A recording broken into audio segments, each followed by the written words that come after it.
Rasul sallallahu alaihi wasallam itu pernah menyampaikan kepada para sahabatnya, ada satu perkara yang beliau sangat khawatirkan menimpa umatnya, bahkan lebih beliau cemaskan daripada Dajjal. Padahal setiap sholat doa kita, Allahumma inni a'udzubika min adzabil qabr wa min adzabi jahannam wa min fitnatil mahya wal mamat wa min syarri fitnatil masihid dajjal. Tiap sholat kita dianjurkan baca doa itu. Ternyata ada satu perkara yang lebih menakutkan buat Nabi SAW. Mungkin buat kita remeh, tapi buat Nabi lebih menakutkan daripada Dajjal.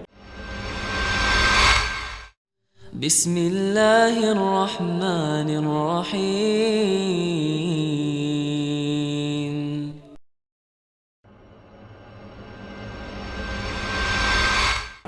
Ana ingin bertanya, kira-kira umi-umi yang ada di sini nih, yang sudah berumur di atas 50 tahun ya, yang mungkin sudah 60 tahun, kira-kira masuk surga enggak ya?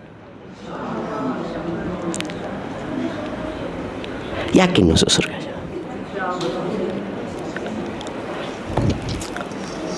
Ketika Nabi SAW berada di kota Madinah ya, setelah 13 tahun di kota Mekah ya. Kita tahu bagaimana perjuangannya Khadijah radhiyallahu taala anha. Kita tahu bagaimana perjuangannya mereka yang hijrah,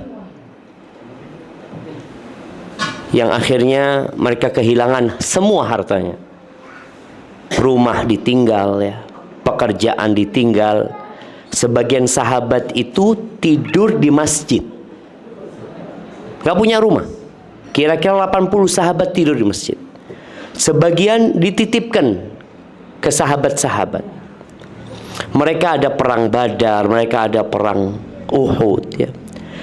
Kemudian Allah turunkan kepada mereka sebuah ayat di surat Al-Baqarah. Insyaallah ayat 214 kalau anda nggak salah, mungkin 214 atau 24, nanti bisa dilihat ya.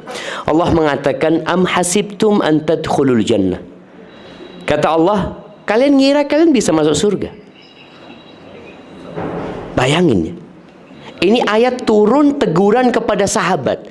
Karena kadang-kala orang itu merasa udah baik. Aku nih soleha nih, aku nih udah ibadah, aku ini udah sodako, aku udah ngaji, aku baca Quran, aku haji, aku umroh. Kadang-kadang ada perasaan sudah baik dan merasa kayaknya aku masuk surga. Allah katakan, kalian kira kalian bisa masuk surga? Walamma ya'tikum mathalul ladzina khalau min qablikum massathumul ba'sa wad-dharra wa zulzilu. Kalian belum pernah ditimpa loh dengan musibah-musibah, dengan ujian-ujian, dengan petaka-petaka, dengan penyakit, dengan kelaparan, kemiskinan yang pernah menimpa umat-umat sebelum kalian. Wazulzilu, keimanan mereka digoncangkan jemaah dengan ujian-ujian. Hatta yaqula ar-rasul walladzina amanu ma'ahu mata nasrullah. Sampai Rasul dan orang-orang beriman itu berkata, kapan ya pertolongan Allah datang? Ala inna nasrullahi qarib. Sesungguhnya pertolongan Allah itu dekat. Kita perlu takut jemaah. Jangan merasa sudah pantas masuk surga. Kalau kita tahu Abu Bakar tuh dijamin masuk surga enggak? Dijamin masuk surga. Abu Bakar tuh pernah minta doa sama Nabi SAW. Orang yang dijamin masuk surga minta doa. Beliau mengatakan, ya Rasulullah, alimni du'aan aqra'uhu fi salati. Ajarkan kepada aku doa yang aku baca waktu aku sholat atau ketika aku berdoa. Apa doanya? Ibu-ibu, doa orang yang dijamin masuk surga, doa orang yang mendampingi Nabi SAW, orang nomor satu setelah Nabi SAW ya. Minta doa sama Nabi SAW, dikasih doa apa? Kita hafal insya Allah semua doanya.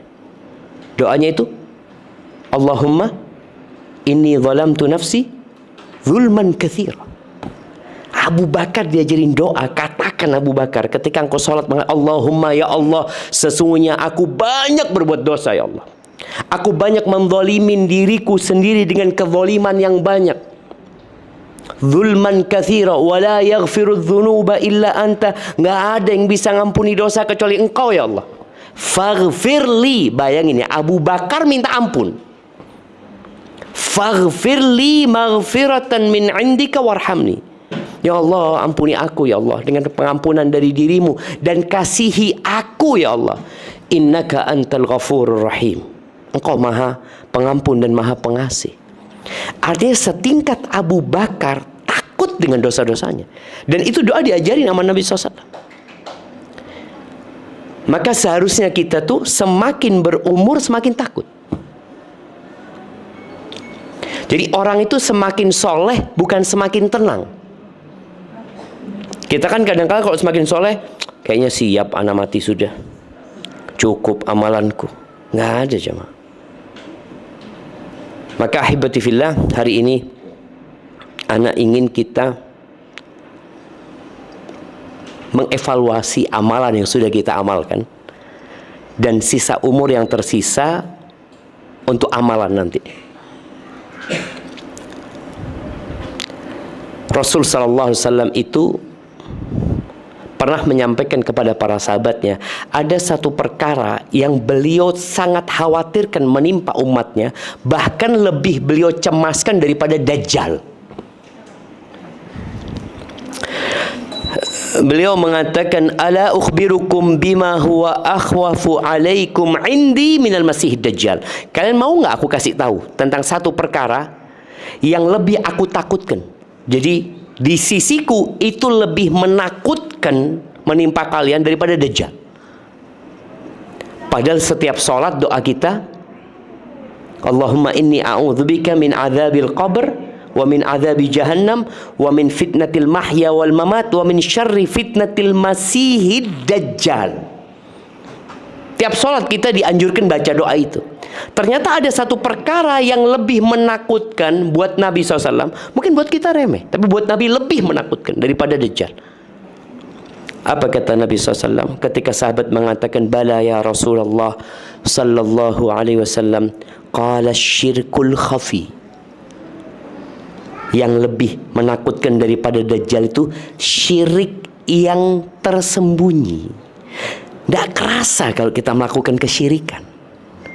Kalau syirik yang nyata, menyembah berhala, menyembah patung, ya kita na'udzubillah. Tapi syirik khafi ini seperti apa? Kata Nabi SAW, yaqumur rajul fayusalli. Ada orang yang sholat. Ini contoh. Fayuzayyin salatahu lima yarahu lima yara min nadharir rajuli. Orang ini sholat karena ada yang lihat, akhirnya dia memperindah sholatnya. Jadi berapa banyak ibadah yang kita lakukan sebenarnya bukan untuk Allah Azza wa Jalla. Sekarang nih kita udah hijrah. Ya kalau kita lihat zaman dulu, jarang kita lihat emak-emak pakai kerudung. Bahkan istrinya ustadz pun nggak pakai kerudung zaman dulu. Jida-jida kita pakai apa?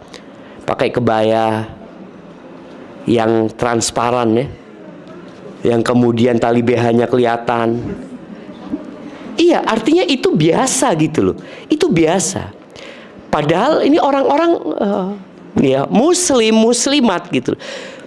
Dan aneh kalau ngelihat foto-foto lama, anak ngelihat anak punya jida, anak ngelihat anak punya amati, ya Allah pakaiannya kayak gini mereka dulu ya.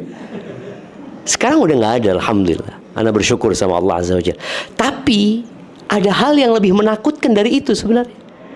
Jangan-jangan kita beramal selama ini ternyata nggak diterima sama Allah Azza wa Jalla. Nabi Ibrahim itu habis bangun Ka'bah apa doanya?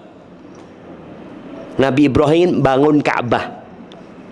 Doanya apa? Rabbana taqabbal minna innaka antas sami'ul alim. Ya Allah, terimalah dari kami. Ya Allah, terimalah dari kami. Nabi minta supaya diterima.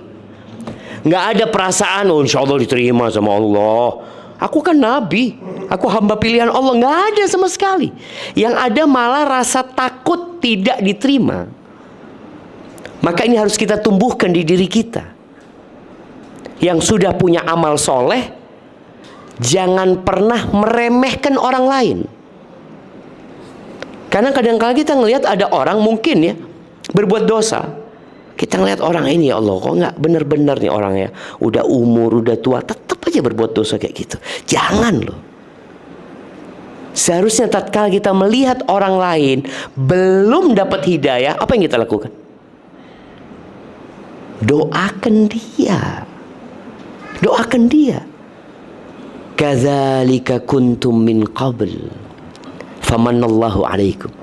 Allah mengingatkan para sahabatnya, kalian dulu juga sesat. Sama. Terus Allah kasih hidayah sama kalian gitu loh. Jadi kita sama semuanya dulu sesat loh jemaah. Oh enggak, Ustaz, anak dari kecil sudah. Enggak ada. Sampai Allah Azza wa Jalla mengatakan dalam hadis qudsi, ya ibadi kulluhukum dhallun illa man hadaitu. Wahai hamba-hamba, kalian semua tersesat kecuali orang yang aku kasih hidayah.